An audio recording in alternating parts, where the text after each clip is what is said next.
Epa, cheguei! Graças a Deus!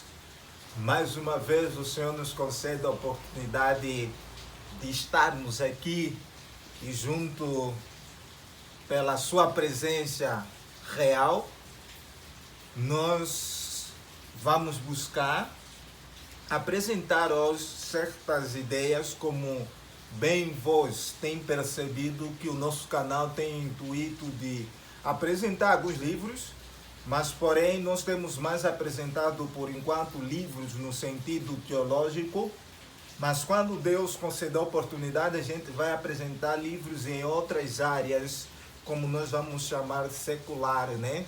Eu fiz a proposta da última vez falar um pouquinho sobre o livro da modernidade líquida de Bauman e vamos pensar nisso. Mas a gente já apresentou um livro aí sobre os deuses americanos, um conto também bastante bom de leitura. E o Senhor tem nos abençoado, nos agraciado e a gente realmente somos gratos por Deus e acima de tudo está a mover o teu coração para se inscrever nesse canal, compartilhar o canal, para que nós cresçamos e que Deus, acima de tudo, nós cresçamos diminuindo e Ele aparecendo, como João Batista vai falar, que importa que Ele cresça e nós diminuímos. Então, nosso objetivo realmente é a glória do Senhor, que Deus seja glorificado.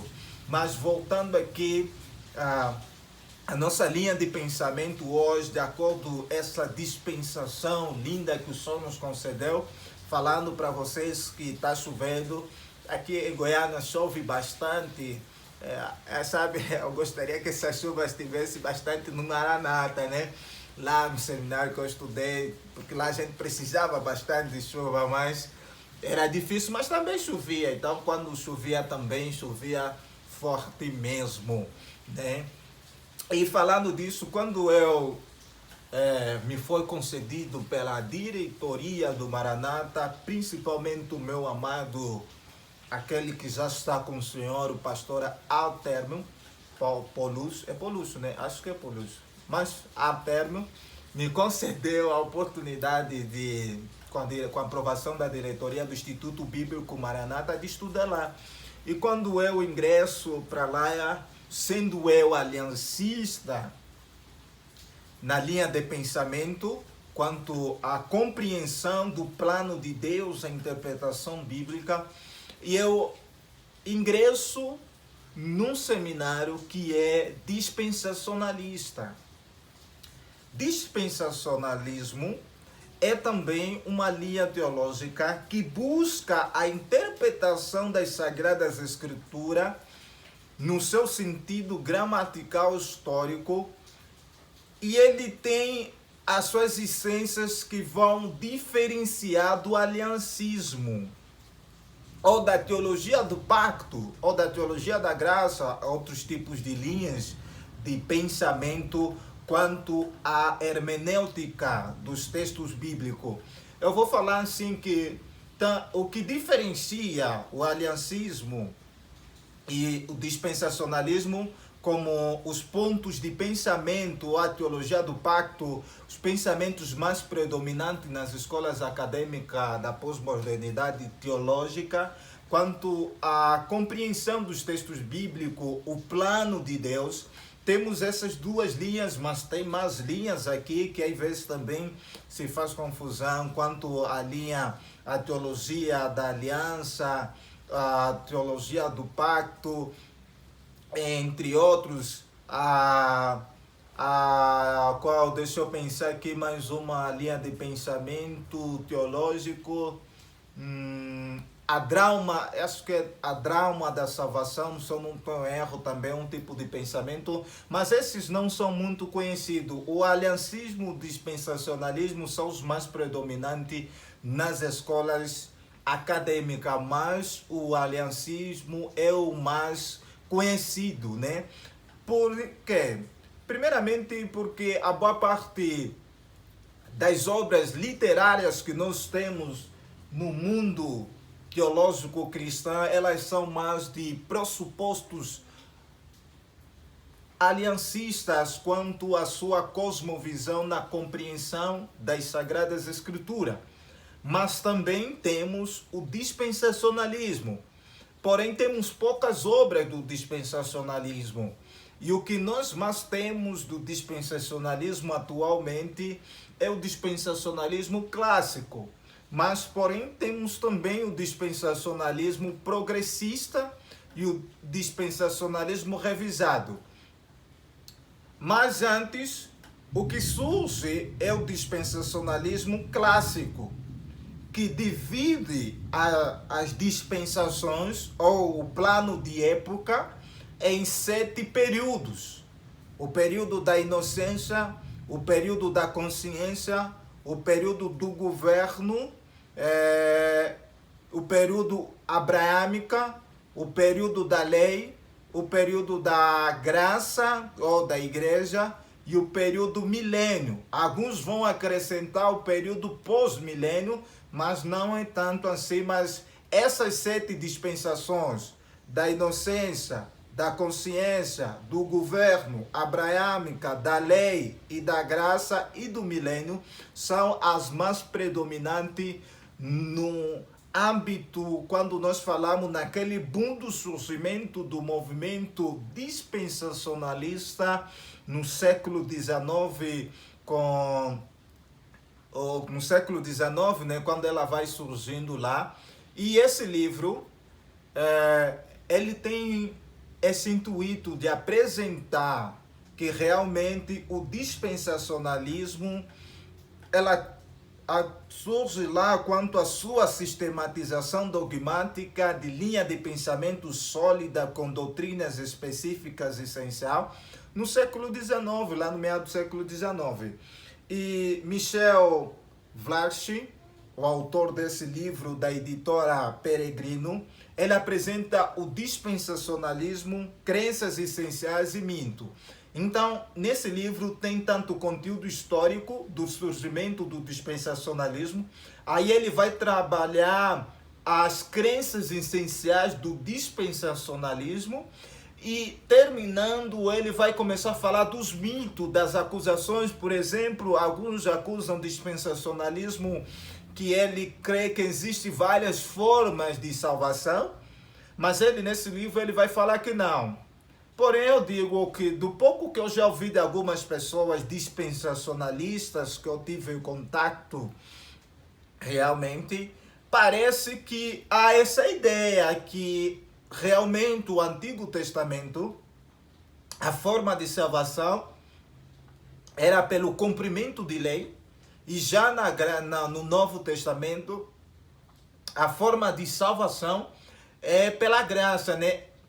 Eu não vou falar que isso é algo sólido no sentido absoluto, mas é que alguns, quando eles entram nesse âmbito soteriológico da doutrina da salvação, eles tendem a apresentar essa ideia de 2 formas de salvação, alguns até mais, porque quando vai no milênio vai ter mais uma outra ideia também.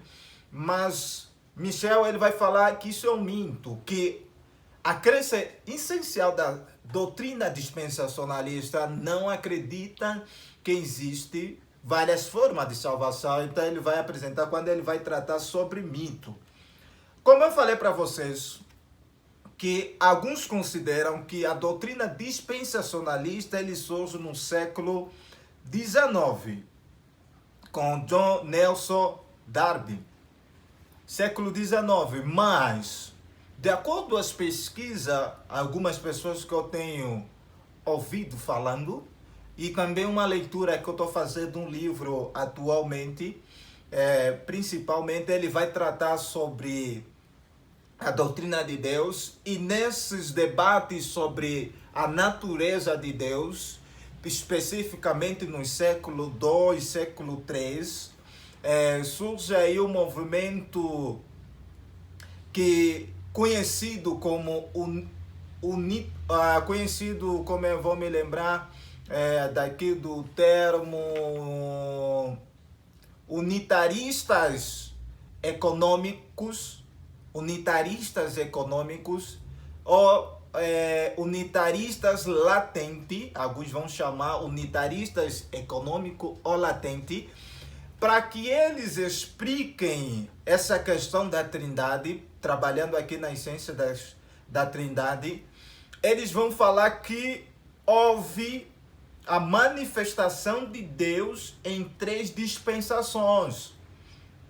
Que no Antigo Testamento, a primeira dispensação é a manifestação de Deus Pai, que no Novo Testamento agora é a manifestação do Deus Filho até a sua ascensão, e na igreja é a dispensação ou a manifestação, como alguns vão falar, a dispensação do Espírito Santo.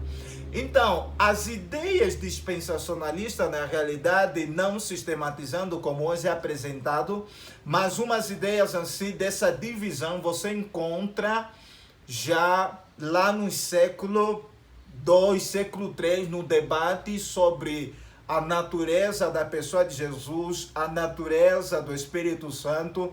Então, tanto Orígenes como Ário, eles tiveram um pouquinho de tendência de fazer essa ideia dispensacionalista quanto à pessoa de Deus, né? Falando que a essência de Deus ele é totalmente na pessoa do Pai. Quem é realmente Deus é o Pai. E por meio dele surgiram, de acordo com as dispensações, em um tempo que não se sabe quando o Filho foi criado, o Espírito Santo foi criado. Essas heresias já foram combatidas. Eu estou apresentando aqui um ponto de vista, né? Que lá no século II, século III, que nos traz a ideia, entre muitos outros estudiosos, a ideia de dispensação. Então, John Darby, ele na realidade é John Darby, né? Ele na realidade ele simplesmente vai sistematizar isso, mas essas ideias dispensacionalistas, os críticos do movimento dispensacionalista, eles muitas das vezes dizem que ela é uma ideia que é uma teologia recente, mas não, nós vamos encontrar já lá nesse campo herético, né? Porque os unitaristas foram considerados e são considerados como herético porque eles têm dificuldade na crença da pessoa do Filho e na crença da pessoa do Espírito Santo. Então eles têm cometido essa heresia. Temos muitos unitaristas hoje, mas os considerados como unitaristas econômicos ou latentes, eles já tinham a ideia de dispensação na sua teologia, de fazer essa divisão para explicar as 3 pessoas da Trindade. Então, a ideia dispensacionalista, ela já é uma ideia antiga, partindo desse pressuposto, mas partindo do pressuposto do século XIX, vamos crer que a ideia dispensacionalista, ela tem a sua origem, a sua sistematização com John Darby no século XIX. Aí vai surgir também o Scoff com a sua Bíblia, entre o Lewis Schaeffer, né? É Schaeffer que tem uma teologia de Schaeffer, a sua teologia sistemática também, ele também apresenta a ideia da teologia dispensacionalista, ele aí também sistematiza. Nós também temos a escola de Moody e também a escola de Gallas, que são as escolas que têm apresentado bastante material sobre o movimento dispensacionalista. Então, o movimento dispensacionalista, quanto à sua origem, vai depender de pressupostos. Alguns acreditam que ele já teve as suas ideias lá na época dos pais da igreja, né? Com esse movimento unitarista, econômico ou latente. Alguns vão afirmar que não, realmente o surgimento do dispensacionalismo, seja ele como ideia ou como sistematização de tal doutrina, é no século XIX com John Darby. E aí vai outros sucessores que adquiriram esse pensamento. O dispensacionalista, o autor Michel Vlach, ele vai apresentar aqui no seu livro Dispensacionalismo, Crenças e Mitos, que temos dispensacionalista, podemos dividir em dispensacionalista clássico. Os dispensacionalistas clássicos acreditavam, como eu já disse, em 7 dispensações. E temos os dispensacionalistas revisado, né, que ele também vai apresentar, que é revisado ou modificado. O dispensacionalismo revisado ou modificado, ele já não cai nessa tendência absoluta das 7 épocas. Então, ele vai trazer alguma revisão, algumas modificações claras para diferenciar com o dispensacionalismo clássico. Não vou dar aqui algumas ideias, porque brevemente faremos uma live com um aluno do Instituto Bíblico Maranata. Ele é revisado, ele vai nos apresentar algumas ideias do dispensacionalista revisados, né? E o dispensacionalismo revisado também tem lá suas origens, século XIX, também ele vai começar a surgir. Aí vem o dispensacionalismo progressista, também no século XIX, 1980. Vou ser sincero, eu já sou um pouquinho tendencioso a cair no dispensacionalismo progressista. Eu acho ele um pouquinho mais coerente, né? Um pouquinho mais sólido, porque o progressista, ele tem a ideia de unir o aliancismo e o dispensacionalismo clássico revisado, unir eles para trazer um equilíbrio entre as controvérsias que existem em essas duas posições. Então ele traz um equilíbrio e ao mesmo tempo ele labuta em buscar resposta que ambas e outras posições não respondem. Então, e não só ele também como traz a unidade para trazer o equilíbrio, né, entre essas duas dispensações. Então, por isso que eu falo, eu sou um pouquinho tendencioso a cair no dispensacionalista progressista, mas por enquanto ainda sou mais aliancista quanto à minha cosmovisão de pensamento. Mas eu sou tipo Paulo, né? Quando eu estou com judeu, me comporto como um judeu. Quando eu estou com gentil, me comporto como um gentil. E quando eu estou com os fracos, me faço de fraco. Quando eu estou com forte, me faço de forte. Isso quer dizer que quando eu estou com aliancistas, eu sou realmente aliancista.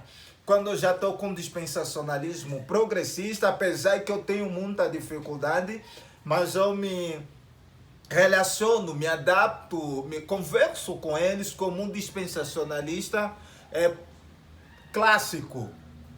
E quando eu estou com revisado, nunca tive um bom papo com revisado. Só tenho um aluno que é o Mateus Mariano, que eu conversei com ele pessoalmente sendo revisado. Eu já não defendo muito, mas tento me comportar como um dispensacionalista. Aí tenho revisado também. Na instituição que eu estudei não teve pessoas que na sua elaboração teológica, forma a sua cosmovisão, você consegue perceber que eles, na realidade, eles são mais tendenciosos a cair no progressista e não no clássico, porque a escola lá é dispensacionalista clássica, né? Mas alguns professores, eu percebia que eles assim fisgavam mais o progressista, então eles deixavam um pouquinho o revisado e um pouquinho o clássico, mas teve professores que realmente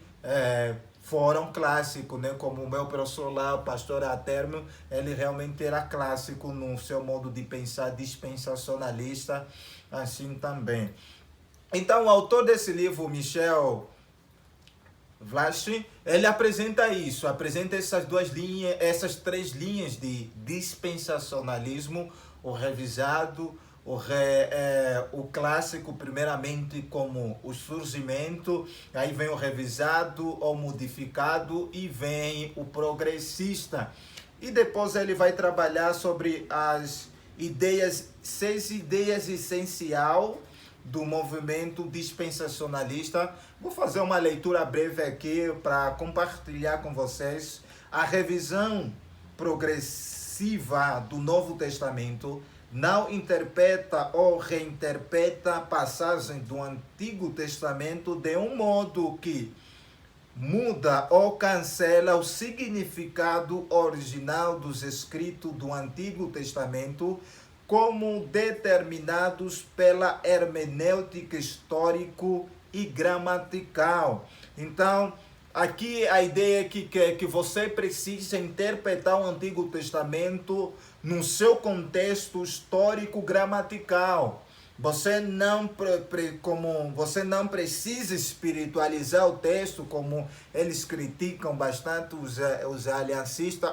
Essa crítica eu não aceito, porque eu creio, vamos dizer que tem alguns, mas isso não é totalmente assim uma base interpretativa do movimento aliancista, porque nós cremos que o texto tem que ser interpretado gramaticalmente, historicamente. Esse é o que eu sempre aprendi, os livros aliancistas sempre vão enfatizar isso. Então, os dispensacionalistas, eles creem que você precisa entender o Antigo Testamento dentro do seu contexto, lá mesmo como está escrito, as promessas feitas são mesmo as promessas totalmente literal para o povo, e elas não podem ser transitadas no que estágio, a questão espiritual, essa questão. Então, elas têm, não digamos assim, uma dicotomia, mas elas têm essa questão de divisão do Antigo e do Novo Testamento. Isso não quer dizer que muitos deles não acreditam na continuidade de pensamento. Tem alguns dispensacionalistas clássicos, revisados e progressistas que acreditam nessa continuidade, mas tem alguns que não, que já fazem uma dicotomia extrema, absoluta. Mas a boa parte da essência na crença dispensacionalista precisa interpretar o texto de acordo com o seu contexto gramatical e histórico. Aí o outro ponto que ele vai nos apresentar, esse é o primeiro. O segundo é, tipos existem, mas Israel nacional não é um tipo que substitui, um tipo que é substituído pela igreja. Repetindo, tipos existem, mas Israel nacional não é um tipo que é substituído pela igreja. Esse termo é um pouquinho difícil. Então, para eles, existe o Israel nacional. Nós não podemos afirmar que a igreja substitui o Israel. Não. Israel nacional continua sendo Israel nacional. Eles têm as suas promessas nacionais terrenas, como alguns vão falar, que vão se cumprir lá no milênio, né? A última dispensação. Mas eles continuam sendo Israel nacional. Não tem que houve um substituto da igreja. Não, a igreja se tornou Israel. Não. Temos que fazer essa separação de Israel nacional e a igreja do Senhor, que é fundado no Novo Testamento, como o dispensacionalismo apresenta. Então, essa é uma crença essencial. Primeiro, o texto precisa ser interpretado historicamente, gramaticalmente. Segundo, precisamos não crer, como dispensacionalista, que a igreja substituiu a nação de Israel. Não podemos crer nisso. Então, eles não creem, isso é uma crença essencial para o movimento dispensacionalista. E a terceira crença essencial é: Israel e a igreja são distintos. Assim, a igreja não pode ser identificada como o novo e o verdadeiro Israel. Isso praticamente traz a mesma ideia aí, mas aqui já é a ideia que existe uma distinção. Lá traz a ideia que ela não pode ser substituto. O segundo ponto aqui, a terceira crença essencial, que existe uma distinção. Então, precisamos fazer a quarta, a unidade espiritual na salvação entre judeus e gentios. E um papel futuro para Israel como uma nação. Então, há uma unidade no plano salvífico, que eu já apresentei, falando que não existe várias salvação, mas há uma unidade para esses dois povos. que seja a igreja como a nação de Israel. O plano salvífico, a ideia aqui é a mesma, mas tem um papel futuro salvífico para a nação de Israel, como a salvação da nação em si, está entendendo? Porque hoje existe salvação para os judeus, mas não como uma salvação para a comunidade em geral. Temos alguns que estão sendo alcançados pelo Evangelho, mas tem uma promessa de restauração terrena, que Deus fez para a nação de Israel, a libertação terrena, e isso é algo futurístico. Mas quanto ao plano de salvação, continua sendo o mesmo, na mediação da pessoa de Jesus Cristo, um ato de graça. Então, essa é uma das crenças essenciais do movimento dispensacionalista. E a quinta crença é essa: a nação de Israel será salva, restaurada, eu até já acabei de falar aí disso, com uma identidade e função única em um futuro reino milenário na terra. Também já falei. Então, a nação, aqui o quinto ponto essencial, que a nação de Israel será salva, restaurada, mas no futuro milenário, né? Milenar, lá no milênio. O Apocalipse 20 trata um pouco sobre isso, onde eles defendem essa teologia, fazendo relance com a visão do profeta Daniel também, entre outros. Lá eles fazem esse paralelo para interpretar o texto de Apocalipse, o milênio, que vai falar do milênio de Apocalipse 20, né? E o sexto ponto, como uma crença essencial do dispensacionalismo, há múltiplos sentidos da semente de Abraão. Assim, a identificação da igreja como semente de Abraão não cancela as promessas de Deus para a semente de Abraão, dos crentes judeus.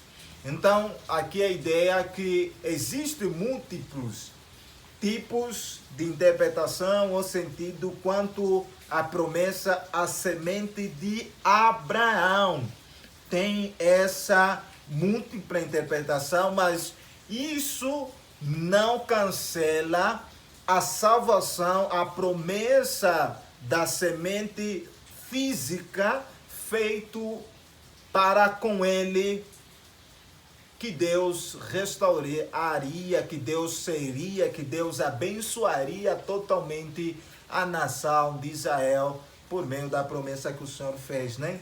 Então essas são as crenças essenciais do movimento dispensacionalista: a interpretação gramatical, a separação quanto à questão da igreja com a nação de Israel, que a nação de Israel será salvo no milênio, no sentido daqueles que são a semente de Abraão. Então precisamos não crer que existe a igreja substitui a nação de Israel e que existe atualmente a distinção entre a igreja e Israel. Precisamos crer isso. E você vai perceber como John MacArthur, John Piper, muitos teólogos predominantes na nossa era, na era passada, também são dispensacionalistas, né? Eles creem na dispensação. Então esse livro é um livro que eu recomendo para aqueles que querem conhecer brevemente o movimento dispensacionalista, porque é um livro histórico, um livro com 105 páginas. Temos aqui o dispensacionalismo progressista, o plano de época, entendendo o dispensacionalismo. Aqui, o dispensacionalismo, ajuda ou heresia. Então, esses são os livros dispensacionalistas que eu tenho aí. Alguns eu já li, alguns preciso ler mais ainda. Por exemplo, o progressista eu preciso ler. Você vê, ó, ainda está aqui bem novinho em folha. Epa! Então, recomendo o livro do Michel Blanche. Um livro Blanche, né? O nome dele é complicado, mas dá para você ler. Leia, e você vai conhecer mais o movimento dispensacionalista. E não é só para aqueles que não são, para aqueles que são dispensacionalistas, mas também para aqueles que não são, também precisam ler para conhecer, para você saber quando fazer a tua apologética quanto à tua linha interpretativa, para que você não fale heresias no sentido de calúnia, de mitos, como nós vamos ver, que tem vários mitos que aqui que eu não vou tratar, não falei sobre ele, tem vários mitos que ele responde, para que você não fale algo sem fundamento teológico e histórico, né, desse movimento dispensacionalista. Então, estude o movimento, você que não é adepto ao mesmo, e você que é adepto ao movimento dispensacionalista, esse livro também vai ajudar, seja para aqueles que já estão aprofundados e aqueles que estão começando na busca desse espanto de conhecimento. Porque, cara, Jonah Madurella, falando sobre o convite para a filosofia, ele fala que o começo da filosofia ela precisa começar com um espanto, um desejo de você buscar realmente conhecer aquilo que te foi dado para conhecer por Deus segundo a sua revelação, seja ela específica ou pela sua obra ou geral, como alguns vão falar. Então, o dispensacionalismo, eu digo para você que ela tem as suas dificuldades, assim como o aliancista também tem as suas dificuldades, e todas as divisões do movimento dispensacionalismo que surgira, ela tem as suas dificuldades. O homem é um ser imperfeito. Cabe a você estudar, escolher qual é a posição coerente que você aceita, né, para você sustentar e interpretar, porque esses movimentos, querendo ou não, elas influenciam na interpretação de textos bíblicos. Então, por exemplo, o aliancista, ele vai ver que a nação de Israel, que a igreja, ela tem o seu surgimento na nação de Israel, que Deus já a partir do Antigo Testamento começa a formar a sua igreja, tá entendendo? Já o aliancista não, vai olhar, não tem nada a ver, são povos diferentes. Por exemplo, alguns aliancistas, eles vão interpretar o texto de Mateus 5 como um texto para um milênio, não atualmente. Já um aliancista vai falar, não, esse texto é atual. Mas tem aqueles dispensacionalistas que aplicam, né? A aplicação, mas a realização daqueles textos é lá para o passado, a questão do reino, a questão do texto do Apocalipse também, a questão da vinda de Jesus, o dispensacionalismo cai na tendência de 2 ou 3 ou 4 vindas, alguns vão falar disso. Eu já não posso afirmar porque ainda não cheguei a um ponto, mas muitos dispensacionalistas acabam dando indício que existe mais vinda de Jesus, né? Que a primeira ela vem lá no céu, a igreja é arrebatada e o povo de Israel fica na terra, e aí tem que acontecer o milênio, né? Vem a tribulação, depois vem o milênio, e a igreja está lá no céu celebrando com o noivo. Aí quando termina, vem essa questão do reino de Cristo, Cristo reina, aí o milênio, acaba o milênio, vem o final de tudo, que é a consumação de todos os planos. Então a gente precisa sentar mais e explicar mais. Eu falei aqui de uma forma assim, saltando, mas é muito bom quando você senta com a milenista, quando você senta com um pré-milenista, com pós-milenista, pós-tribulacionista, seja eles dispensacionalista ou não dispensacionalista, porque essa questão da interpretação futurística, ela não é só uma questão dispensacionalista, mas também temos no aliancismo que hoje temos percebido que há uma diferença. A boa parte dos aliancistas eram amilenistas, mas atualmente você encontra aliancista que já não é milenista. Mas são poucos, mas você pode encontrar lá, mas isso é uma outra questão. Falei muito aqui, né? A gente não é um pouquinho muito precisamos ser mais sucinto, mas é isso. O movimento dispensacionalista é um movimento que tem uma cosmovisão interpretativa bíblica diferente, e ela é dividida em clássico, revisado, progressista, só surgimento século XIX com John Darby, mas alguns vão falar que o século XIX é simplesmente a sistematização desse movimento, dessa linha de pensamento, mas as suas ideias já estão lá no antigo movimento unitarista econômico latente, que eu também, segundo a minha leitura, confirmo na sua forma de explicar sobre as pessoas da Trindade. Eles acabam dando base para o movimento dispensacionalista. Tem outros autores também, na época dos pais da igreja, que deram ideia dispensacionalista. Então a gente vai estudando e Deus vai abençoando. Isso ajuda você a defender a tua posição, conhecer a outra posição também. Que Deus te abençoe. Epa!